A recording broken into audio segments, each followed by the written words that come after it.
I didn't know that there was a part 2 to this video until you guys told me in the comments, so thanks for letting me know. We do see Donkey Kong here in the thumbnail, and I did learn about his presence in this game thanks to designing for his video covering the subject earlier. And I do know a lot of you guys are new here, so if you'd like to go back and join me for that entire journey of like discovering the Punch-Out games as a whole, future me will go and make a playlist and probably have that linked in the description, if I remember to do that. But of course, before we get into it, if you enjoy reaction content like I do, please go and support the original video. I'll have a link to that at the very top of the description, like always. Oh, and I do see a lot of suggestions for different videos that Bumbles has created, and I know you guys seem to be enjoying the reactions to them. That said, I likely won't get to every single suggestion because here on this channel, I primarily cover topics that I'm personally interested in. So if it's about something that I may not be interested in learning about at the time, we might not get to it just yet. That said, I'm pretty much all in on fighting games at the moment, so any videos that Bumbles has covered on those sort of subjects, I'll likely get to sooner rather than later. And yeah, that about covers it. Let's get to the video.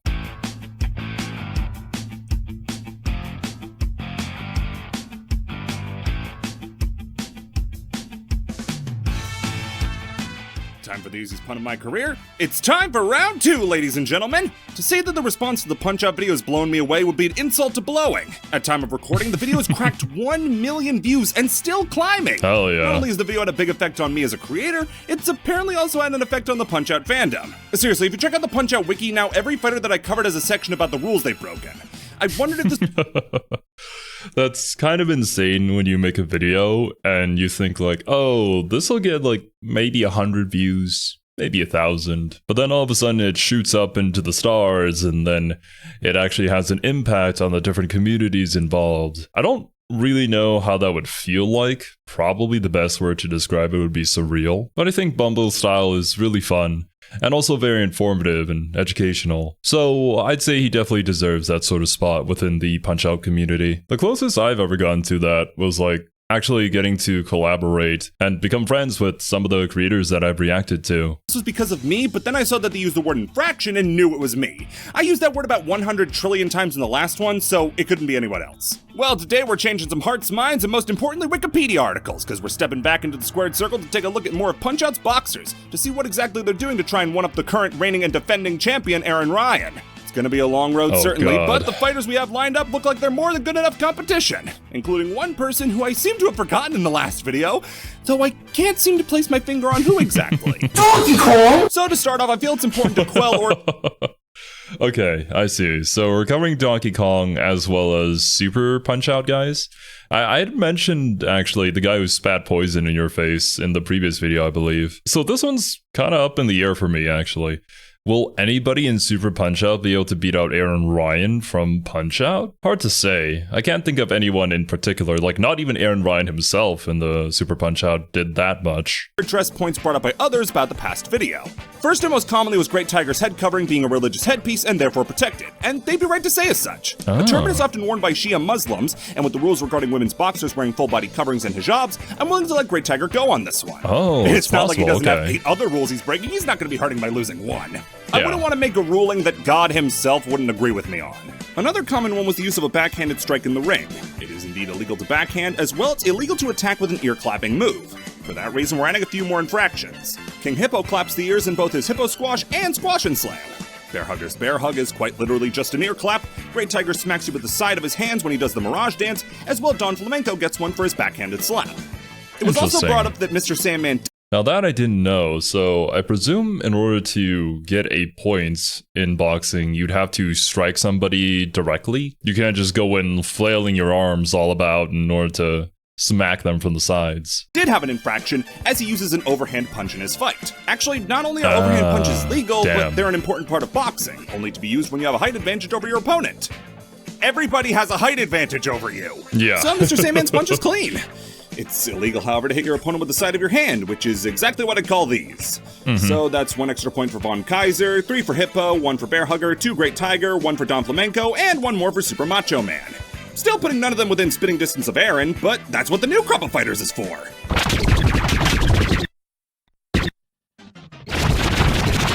Except, not all fighters are created equal. See, as much as it pains me, a lot of these fighters don't do anything wrong. Kid Quick, Piston Hurricane, Mr. Dream, Mike Tyson, and Pizza Pasta are all too boring to be considered for the list, since they're just bog standard boxers. I know Pizza Pasta is someone that a lot of people wanted me to talk about, but trust me, the only interesting thing about him is his name. Also, if I start judging real-world Interesting. I guess Pizza Pasta here was his name? Is only in the arcade version. So I don't recognize his name at all. And oh yeah, some of you guys mentioned in the comments when I was like, there has to have been somebody who's broken these rules, right? And that's why they're rules in the first place. You did give quite a few good examples, but also like, duh, I should have thought of Mike Tyson. I had heard about the whole ear biting incident. I wasn't too sure whether it was Tyson or not. I might have been mistaken on that, but no, you confirmed. It definitely was. I can somewhat understand something like that though, but intentionally taking the padding off of the inside of your gloves and then also taping your hands to then make it hit like absolute sandbags would it's just unsportsmanlike behavior. I mean, not that biting somebody's ear off is any better, but I can kind of understand that that's like a in the moment thing as opposed to a planned and premeditated thing. This might be the weirdest comparison ever, but it's kind of the same difference between like murder versus manslaughter. Like, actually, you know what? Let's just move on. Sir Mike Tyson, I'm afraid he's gonna come to my house and perform amateur brain surgery on me with his fists. My style is impetuous, my defense is impregnable, and I'm just ferocious. I want your heart, I want to eat his children. I ain't goodness. Other than those guys, everyone else from the arcade games and NES game has already been covered, meaning that now all that's left, besides him, is Super Punch-Out. Categorically nobody's favorite Punch-Out game. Something to get out of the way is that almost every fighter has their coach shouting instructions to them in the ring, ranging from "punch good" to "here's a knife, get him!" I'll be including any egregious examples of outside coaching in their score. Gotcha. The first boxer Not in allowed, which being yeah. Glass Joe's protege, Gabby J. Just like Joe, he seems too pathetic to be hiding any nefarious tactics, and in all fairness, he isn't. He's wearing his cheating all over his body. See, in boxing, to avoid watching two grandpas fight like a blown call at a Little League game, there are age limits on when you can box up until. Most major organizations place that somewhere around 40. After that, you leave any age bracket created and can't fight at such a high level. Gabby J is 16 years on from when his last fight should have been. 16 years of fighting past your prime, only ever losing, along with the ravages of time mean that Gabby J will be lucky if he ever walks again. This man is trying to Yeah, damn, I feel kind of bad, but also bit of respect towards the guy to be at that age and still boxing. He really shouldn't be, but if it's something that you're super passionate about, then yeah. And I mean, the guy's lost 99 times. He's nothing if not persistent. Speedrun dementia like he's playing everywhere at the end of time at 20 times speed! Other than that, he's fine, but somebody needs to trank this geezer before he tries to come out to the ring with an oxygen tank. Trank him? After the skippable Bear Hugger, Piston Hurricane, and Bald Bull, it's time to infringe on some copyright with Bob Charlie. Just do as little as possible to hide it. He's the best kind of distinct. Legally! So as you can very clearly see, he's got a headband, and what's good for the Honda is good for the Charlie, and he's already got one infraction. Something interesting to note is that since his hair is so long, he's at risk of blinding himself and potentially getting it ripped out from the roots. Overall, that leaves Charlie with 2 different rule breaks. I'm counting the hair as one since I doubt they'd let him fight like that for his own safety. Also, copyright infringement isn't counted since they're not gonna have court proceedings in the ring, so it's outside my jurisdiction. Moving on to quite possibly the most famous cheat and punch-out, Dragon Chan is most famous for being the example I brought up last time to bring up how much cheating there is. So, let's get it out of the way. First off, jumping is technically not illegal. It's dumb as hell, but it's not illegal. However, jumping onto the ropes is super illegal. I don't need to tell you that. But then... Yeah, this definitely ain't wrestling, that's for sure. And I guess my perception of fighting has been tainted by like anime fighters, where in many that I played, it feels more optimal to be in the air than it is on the ground. But thinking about it, yeah, in actual reality, if you're fighting somebody, you probably want your feet like planted squarely and solidly on the ground so that you don't topple over. Unless I suppose if you're going for a high risk, high reward sort of maneuver. Like there are certain flying kicks and flying knees in Muay Thai, which is something I'm a little more familiar with, where, you know, if you're smaller than your opponent, then there are opportunities where you can kind of like step onto their leg and then jump from there to then hit them squarely in the jaw with your knee. But Muay Thai is very different from traditional boxing. And while I don't know all of them, I also know that there are quite a few moves that are banned because, quite frankly, if they landed, you would probably end up killing somebody. There's the kick itself. Kickboxing exists, and even there you can't do this. This might as well be the most blatant foul thus far because, yeah, you obviously can't kick in a boxing match. That's the whole point. On top of that, he performs the kick in 2 unique instances, once by simply kicking and then by doing his jump kick. But not just the kick is illegal though, as his pants reach down below his knees, his shoes aren't regulation boxing boots, and while the belt does provide a line of demarcation, it in and of itself is an unnecessary accessory and is therefore illegal. Given the fact that he has experience as a kickboxer, the question has to be asked why he felt the need to drop the kick part and try straight up boxing. Up next is the boxer I was most excited to cover when we got to Super Punch-Out, and that's Masked Muscle. Being a luchador from Mexico, he's the second boxer thus far to bring an outside fighting style to boxing. And this one is even less of a fit than the last one. At least that one had the word boxing in the title. Pro wrestling is about as far from boxing as you can get. 100%. So before we get to his moves, I don't actually know what to do about one of his infractions. Yeah. Spin in his eye, what the fuck, bro? Has that actually been a thing that has been done in pro wrestling? I mean, pro wrestling is all about the entertainment value, right? So I'm sure that somebody who is scripted to be a villain or something could maybe have pulled something like that off. But yeah, in pro boxing, get that out of here. See, his mask is obviously a head covering, his wrestling tights extend into his boots, and then there are his knee pads. Technically, he's already covering his knees with his tights, but man, it feels like this is even more of a cheat than usual. I'm willing to count this as doubling up, like the rep would ask them to take off his knee pads, see the pants underneath, and just give up. Also, I'm willing to bet that his boots aren't boxing boots, but wrestling boots. Oh, yeah, See, wrestling boots are designed for the more dogged and flexible style of wrestling, rather than the stance-based combat boxing. And as such, by using— What the fuck am I looking at?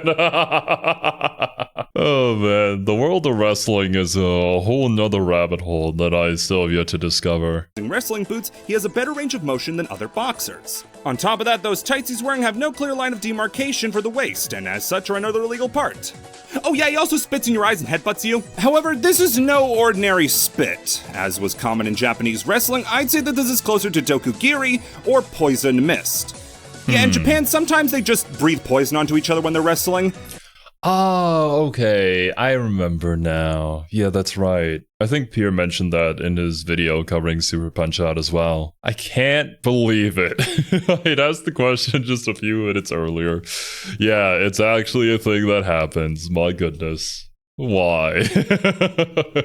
And Japanese wrestling also seems to be a different breed entirely from your usual WWE stuff. Really, the only context I know of Japanese wrestling is this one meme. I probably won't be able to find it, unfortunately. But it's like this guy who thinks that he's won, and then all of a sudden the guy behind him stands up, and then you get like the, I think it was like the Dragon Ball Ultra Instinct music starting to play, as his face is like completely shocked, bewildered that he's still up. It's so, like, real-life anime. But now that makes me wonder, like, I know baseball is massive in Japan. Like, they love that stuff so much, but, how popular is it compared to something like wrestling? It's not really something that you think of when you think of Japanese culture, but it seems to be a pretty big part of it, at least to the point where it's unique to the rest of the world. One of the Japanese equivalents to Hulk Hogan, Keiji Muto, used it whenever he warped into his demon alter ego, the Great Muta. Also, the color gave it different elemental properties. Green was poison, red was burning, black was blinding. Man, wrestling's way cooler than boxing. What am I doing? So, yeah, if this actually is poison mist, the blue coloring would give it the blinding effect. See, when you spit into somebody's eyes, they don't see in mode 7. So that's a rule break for the spitting, bringing in a foreign substance, and by using that foreign substance. Then there's the headbutt, which seems almost pedantic given what we just discussed. All things considered, and including the fact that his coach tells him to spit in your eyes, that gives Masked Muscle 9 infractions. Still dwarfed by Ryan, but an admirable effort nonetheless. Up next is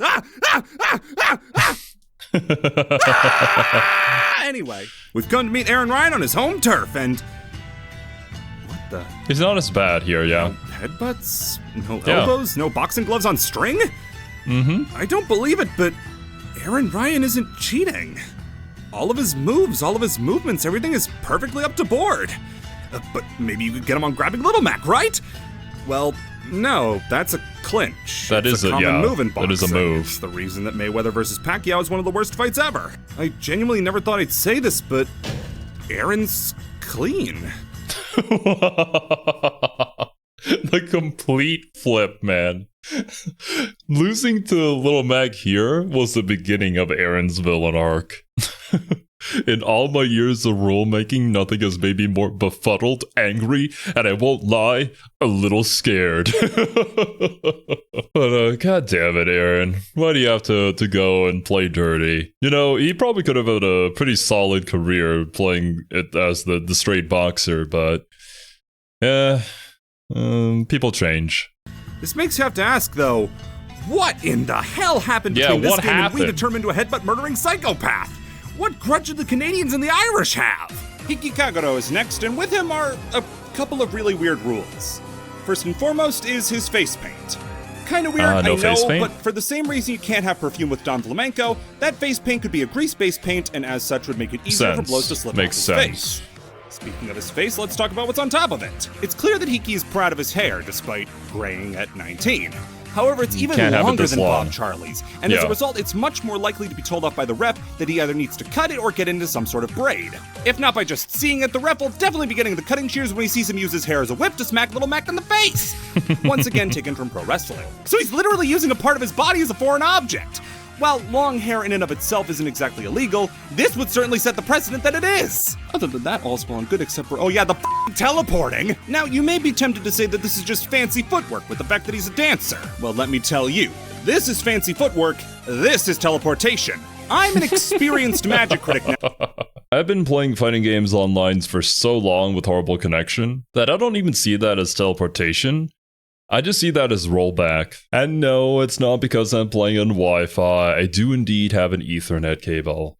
It's just that there's basically nobody here in Southeast Asia currently playing the games that I'm playing online at the times that I play them. So the closest matches I can get are in Japan. And the ping is at the very least 150 plus. And I mostly play with Kane or with any viewers. And most of you guys live like in Europe or the US. So that's 250 plus guaranteed. Usually 300 plus though. So I guess that's just life for me. Now, thanks to Great Tiger, and let me tell you something, this is a classic case of teleportation. He even calls it a Mirage Dance too. He was an inspiration. That leaves Hiki with 4 infractions. Mad Clown is next, and if you thought Masked Muscle was bad, wait till you get a load of this bad boy.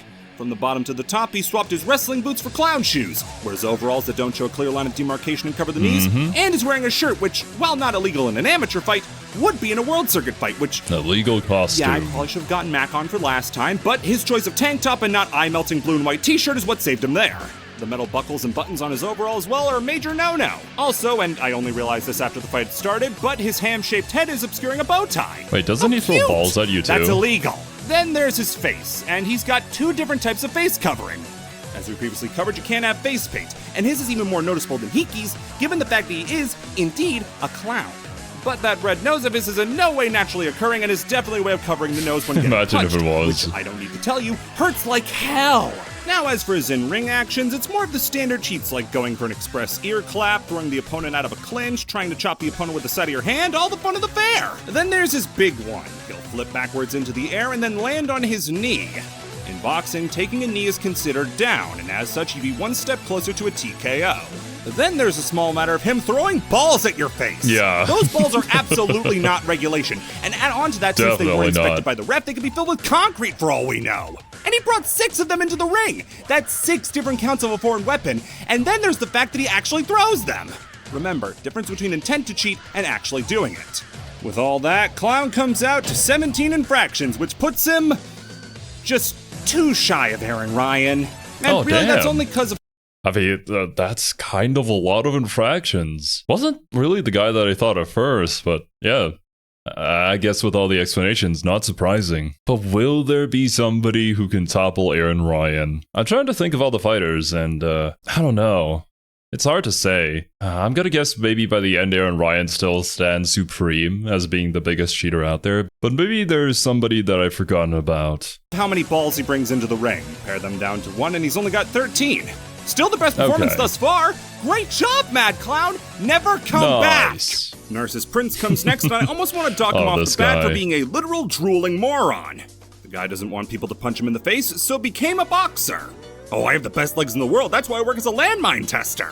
So from his attire, you can see a few problems, the big one being his Ivy League vest. Not only is such upper body wear illegal, but there's a second shirt underneath. Shirts are already hard to judge, but 2 shirts is definitely illegal. Next are his boxing trunks. Those bad boys need to be open and free, but these ones are practically skin tight. Then there are his boots, or rather the lack thereof. His shoe choice is for a fresh pair of sneakers, which, while stylish, doesn't cut it. However, outside of how he dresses, he actually managed to keep it clean in the ring. So good for you, Narcissus. I put this mostly down to the fact that he's so young that he hasn't had a chance to figure out how best to cheat. Unlike our next competitor, Hoi Kor Lo. You thought Gabby J was over the hill? Oh my god, this guy. I was thinking of him, but I wasn't sure exactly like how many rules he would have broken here. Obviously, having the staff, no. And then I believe he also does the same thing where he kind of like slingshots from one side of the ring to the other. I think this is this guy, right? Here is 78 years old. Gabby was only 56. Ah, the age too. If 40 is the age that you should stop boxing at, Hoi has been going on 38 years past his sell-by date. What a legend. On top of his age, his weight is extremely distressing. The man is only 100 pounds. Don't fight him, just fucking pick him up and toss him. Then there's his clothing. A big baggy shirt, long pants, and slippers means he's broken 4 rules already. I'm also willing to say that his facial hair is way too long to be considered kosher. Then there's his fighting style. Gotta say, can't find anything wrong here. Okay, so bringing a staff into the ring is ridiculous. He's not even trying to hide it. At least Aaron had the decency to hide his flail down his pants. So Hoi not only brings his staff into the ring to hit. I just thought of the logistics. Where is Aaron hiding that? He reaches behind him and then brings out an entire thing with rope on it. Where was that, Aaron? Now I just imagine this intimidating scene of like the sound of thunder clapping as Aaron Ryan steps up into the ring. You think that it's the sound of his feet, but no, those are indeed the sounds of his ass cheeks slapping against each other. You with, but he also throws kicks. But at least his punches are good, right? Wrong, because the only punch he throws is this one, and this is not a punch. This is an open palm strike, which you can't do.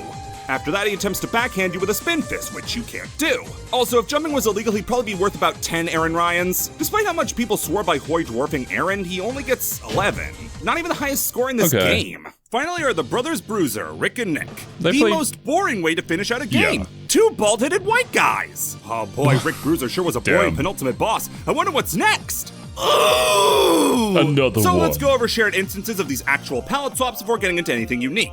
First off, despite being the 2 top-ranked boxers in the entire world, or the entire special, I guess, neither Rick nor Nick have a definitive place of origin or age. Seeing as King Hippo had the same problem, it's safe to assume that despite their prestigious position, they don't even have a proper boxing license.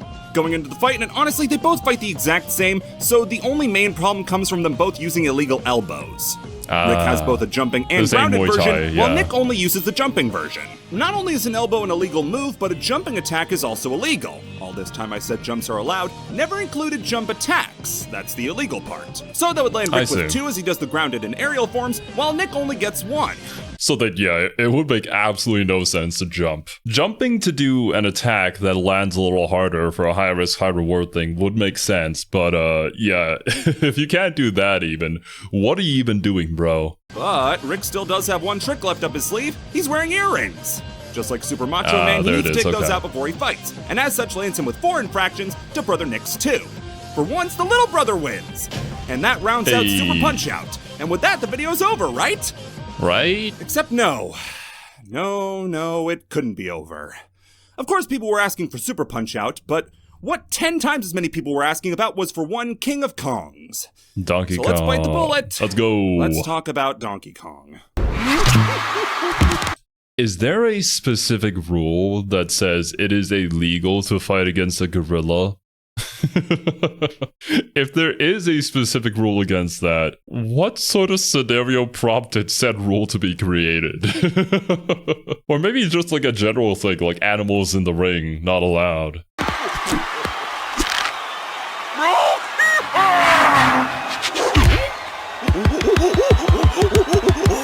Ooh, I remember too, when I was learning about this, I think one of you guys told me that This was originally meant to be Princess Peach as like a guest appearance in this game, but they thought that it didn't really fit, so they swapped over to Donkey Kong or something like that. Or like it wasn't appropriate.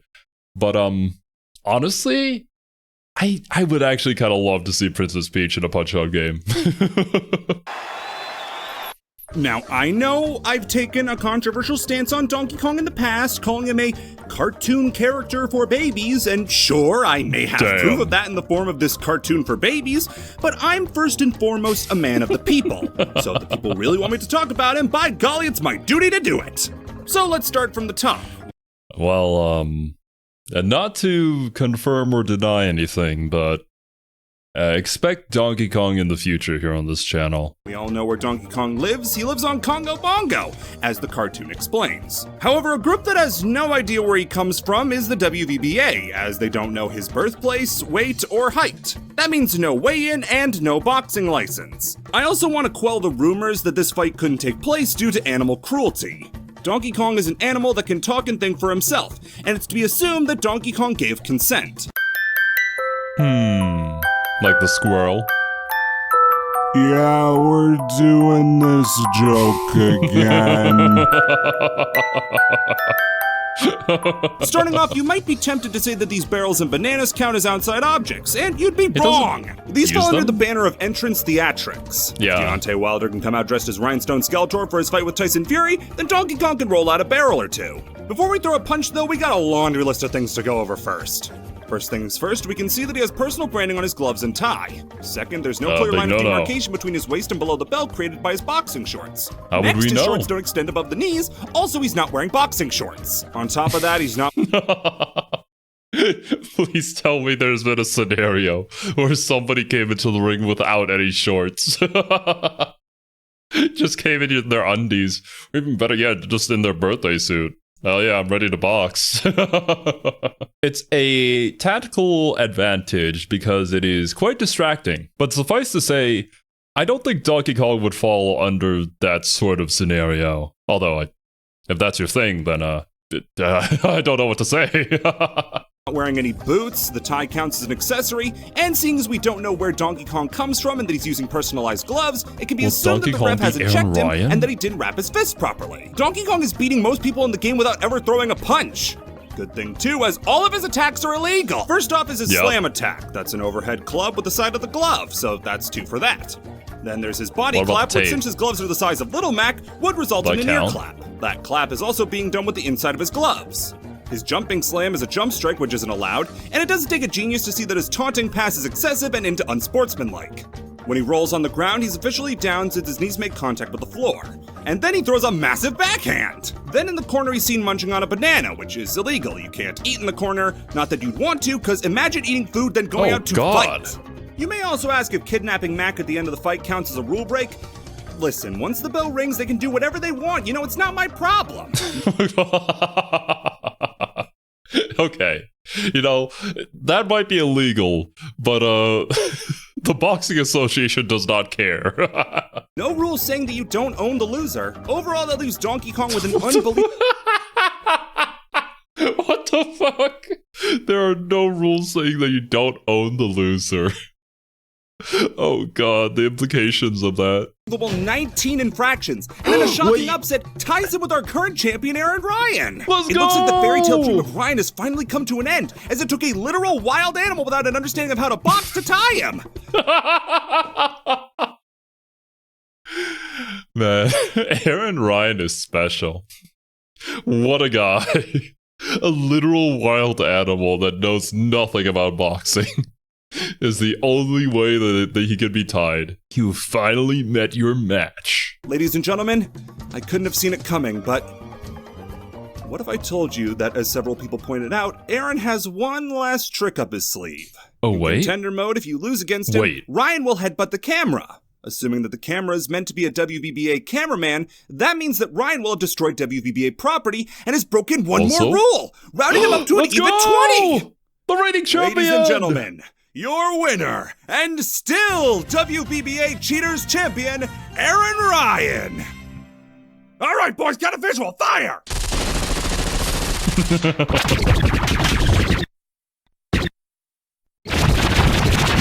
You know, instead of ending one of these with a gag, I just want to take a moment to say thank you.